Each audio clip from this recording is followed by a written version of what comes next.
এই ফেরাউনের নাম ছিল কাবুস। কেউ কেউ বলছেন ওয়ালিদ ইবনে মাসআব ইবনে রাইয়ান, তবে কাবুস নামটাই বেশি প্রসিদ্ধ। সে ছিল কিপ্তি জাতির। এই ফেরাউন ক্ষমতাধর ব্যক্তি ছিল, 400 বছর পর্যন্ত রাজত্ব করছে। একটু চিন্তা করে দেখেন, 400 বছর রাজত্বই করছে, তাইলে তার বয়স কত? সেই ফেরাউন বা কাবুস শারীরিকভাবে এত শক্তিশালী ছিল, 400 বছরের ভিতরে তার কোনোদিন সর্দিও লাগে নাই। ঠান্ডা, বেশি গরম হইলেও আমাদের ঠান্ডা লাগে, বেশি ঠান্ডা হলেও আমাদের ঠান্ডা লাগে। ফেরাউনকে আল্লাহ পাক দেখেন তাকে কত নিয়ামত দিছিলেন, কিন্তু নিয়ামতের শুকরিয়া আদায় করতে পারল না। 400 বছরের ভিতরে তার কোনো রোগ বালাই কিছুই হয় নাই।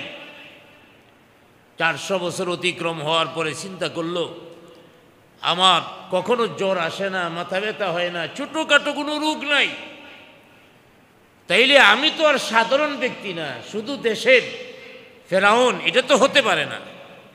অতএব এখন আরও শক্তি তার বাড়ানোর জন্যে সে প্রচার করলো, আনা রব্বুকুমুল আলা, আমি হইলাম বড় খোদা। জুড়ে বলি নাউজুবিল্লাহ, আমি বড় রব।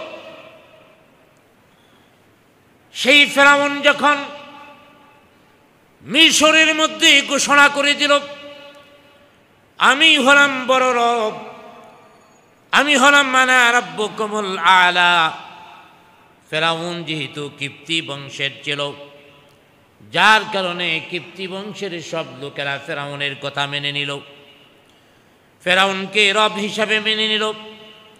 কিন্তু তদানীন্তন সময়ে সঠিক ধর্মের মধ্যে ছিল বনী ইসরাইল, ইহুদি সম্প্রদায়। তখনকার যুগে ইহুদি সম্প্রদায় সঠিক ধর্মের মধ্যে ছিল, যার কারণে বনী ইসরাইলরা বলল, তোমাকে আমরা বড় রব হিসাবে মানতে পারি না।